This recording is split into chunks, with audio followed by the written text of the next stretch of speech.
Welcome to the Dark Entry. Tonight we descend into the abyss of the unknown, where nightmares lurk and the shadows conceal secrets. From the chilling pages of Nosleep, we bring you a tale that will haunt your dreams. The Third Parent by Elias Witherow. Picture a family, their lives shattered by an unseen force, a presence that defies logic and reason. Are you brave enough to face the darkness? Well, let's find out.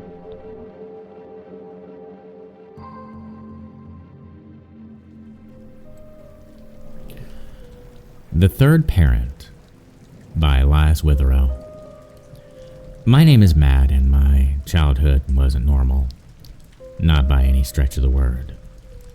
Something happened to my family that is almost impossible to understand, but I'm going to try my best to explain those 5 years. 5 years of my life I spent in terror. 5 long years we all lived in fear. 5 years we'll never get back. My father, Spence, wasn't a very strong man, both physically and mentally. He was the type of dad who often let her mother speak for the both of them. Now, he wasn't a complete pushover, mind you, but he often was content to just go with the flow rather than alter it. He worked hard and dedicated his free time to us, his family. He made sure our needs were taken care of. His soft assurances, the unseen foundation of our family. My mother, Megan, was the head of our household. She was outspoken, independent, and extremely loyal to all of us. She loved my father's quiet ways, and even from a young age, I could see the chemistry flowing strong between them. My little sister, Stephanie, was a year younger than I. She looked up to me, and my father always told me it was my responsibility to look after her. We got along as best we could, even though I gave her all kinds of brotherly hardship. I did love her. I still do. We lived in a suburban middle-class community, a complete stock photo of the American dream. My father worked a respectable 9-to-5 job while my mother taught yoga classes out of the house. It was a neat life, organized and structured. Everything was discussed, considered, and acted upon as a family. It was a good home to grow up in. But that was before he showed up. That was before the third parent. July 1989. I was sitting at the dinner table waiting for my father to finish cooking. It was his turn tonight, and my stomach roared for his rosemary chicken. My sister Stephanie lay on her stomach in the living room coloring.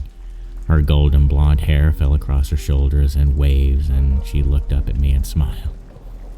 She extended what she had been working on, and I nodded, completely unimpressed. She sniffed at me and continued her sketch. My mother walked in the kitchen, pulling her hair back from her freshly showered face. "Everyone gone?" my father asked from the stove. My mother nodded. "Yes, Spence. The house is ours again. It's so much better teaching yoga in the basement. So much cooler. I'm glad we finished the basement over the winter. My clients are relieved as well. It's a scorcher out there today." "Mom, can you sit down so we can eat?" I begged from my spot at the table. My mother turned to me and laughed. "The hungriest 6-year-old this side of the Mississippi. Why don't you ask your dad to hurry up? He's the one who's cooking." I placed my forehead on the table's lip. "Dad, I'm gonna die." Stephanie looked up for her coloring book. "Matt, don't be crazy." "You're crazy," I muttered, not looking up. "Nuh-uh," she said, sticking her tongue out at me. All right, my father said, turning from the stove, and his hands held a steaming platter of chicken.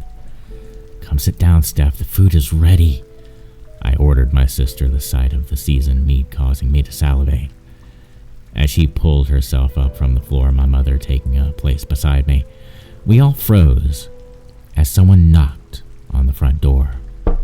My mother and father exchanged puzzled looks. My dad placed the food down on the table and told us all to hold on a minute.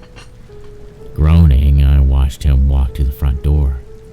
He peeked through the keyhole, and I saw him visibly tense up, his whole body cemented like a statue.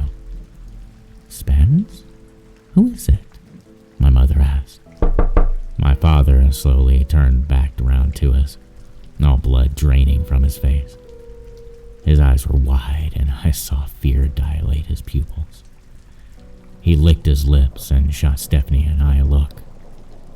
"Spence," my mom pressed, her face contorting with concern. "No, this can't happen again. No, not again," I heard my father whisper, staring off into the middle distance. The door shook as another series of knocks echoed throughout the house. My mom stood, her voice crackling with contagious fear. "Spence, who is it? What's going on?" I'm so sorry," my father mumbled, clutching his stomach, his face a pale sheet. "I have to let him in." Before any of us could say anything, my dad turned and opened the door. Dying sunlight blinded me as I squinted to see our unannounced visitor was. "Hi, I'm Tommy Taffy. It's good to see you again, Spence." I watched as my father slowly backed away from the open door. A man entered our house and shut the door behind him. My young mind tried to make sense of what I was seeing. But even at the young age, I knew something wasn't right. Nothing was right about this unexpected guest. He was about 6 foot, had a shock of golden hair cut right along the scalp. He wore khaki shorts and a white t-shirt that said "Hi" in big cartoon font. But that wasn't what caught my eye, no. It was his skin. It was completely devoid of pores. A perfectly smooth, creamy texture that looked almost like, soft plastic. His face was a pool of gentle pink. His mouth, a cheerful cut along his cheeks, revealing a white strip of teeth, but they weren't teeth. It was just a smooth, edgeless row. Like he had a mouthguard on or something. His nose was just a slight rise out of his face, like a doll, devoid of nostrils.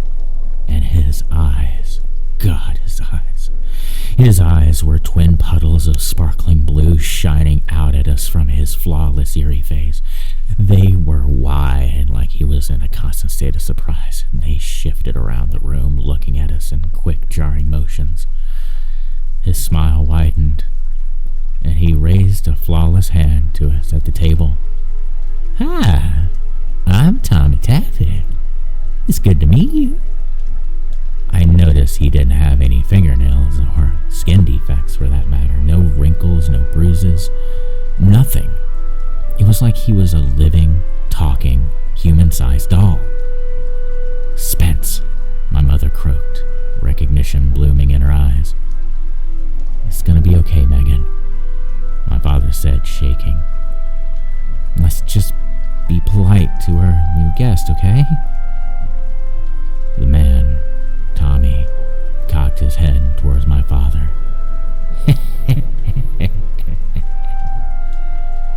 My dad took a step back, raising his hands. I mean, our new friend." The frozen smile never left Tommy's molded face. There was no humor in his strange laugh. It sounded like he was clearing his throat or imitating a really bad chuckle. It was too pronounced, each syllable sounding too deliberate. My father forced a smile onto his face. I meant, he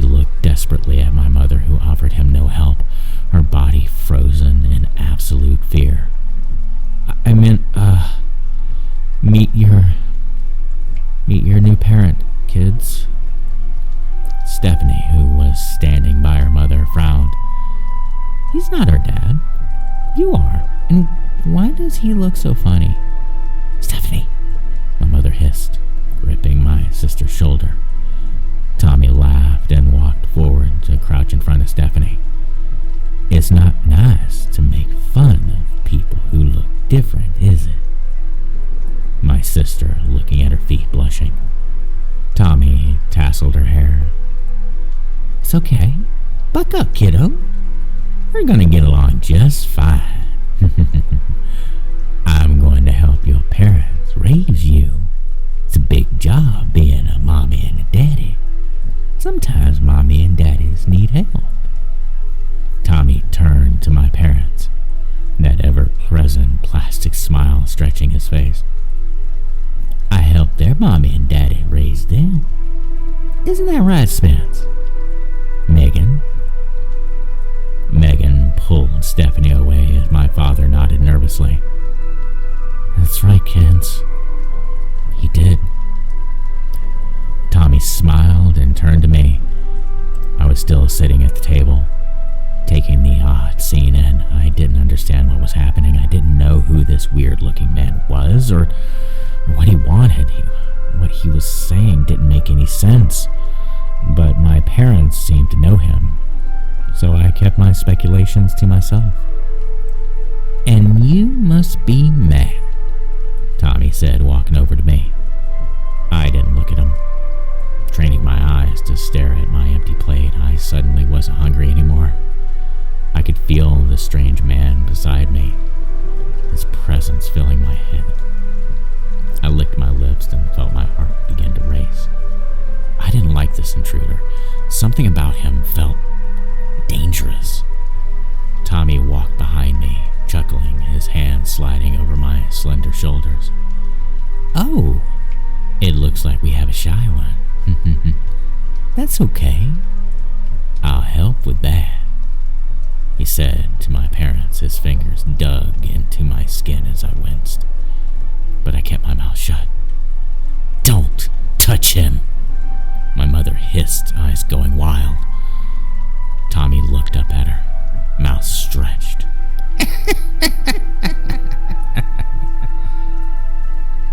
My dad outstretched his hand, alarmed. "Don't be rude, Megan." Tommy continued to stare at my mother, who nervously lowered her eyes. "Are you staying for dinner?" Stephanie suddenly asked, breaking the tense silence. The eerie doll man let go of my shoulders, one of his hands sliding across my cheek and into my hair. "Oh, yes. I'll be here for quite some time." And that was how Tommy Taffy entered our lives. At 6 years old, I didn't know any better than to seriously question what was happening. Even though that my parents acted unsettled at his arrival, their constant assurances that he was a friend pushed any lingering doubt I had. As the days turned into weeks, I began to grow accustomed to Tommy's presence in our house. My initial fear slowly receded to a wary caution. I soon learned that Tommy didn't like company.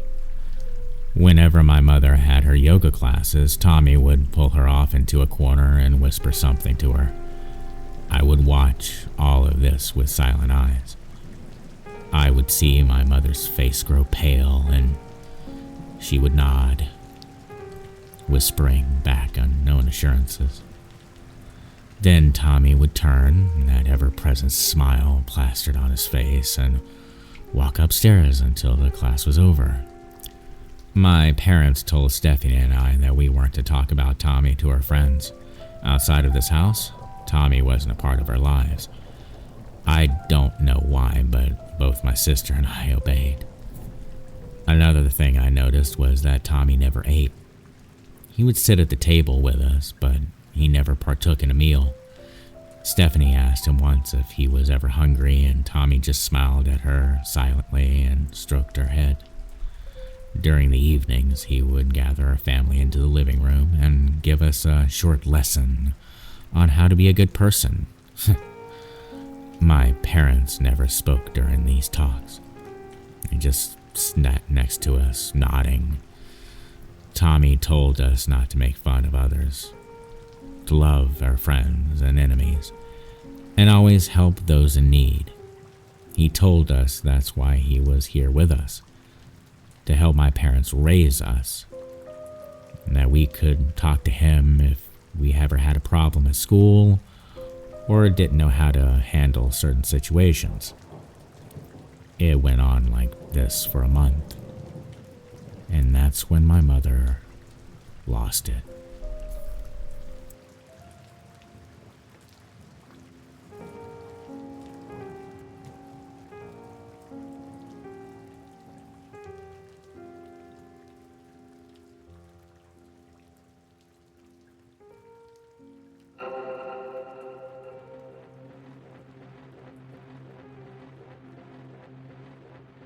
I want to thank you for joining me tonight, and if you've enjoyed this tale, make sure to give this video a thumbs up and subscribe to the Dark Entry for more terrifying tales.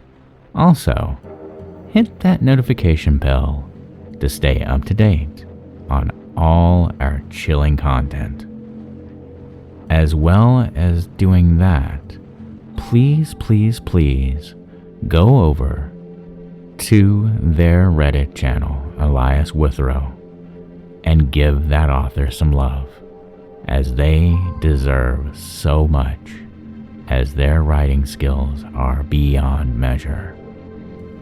And if you'd like to support my work, get access to even more terrifying content, including not safe for work stories, consider joining my Patreon at ASmileonYourMind.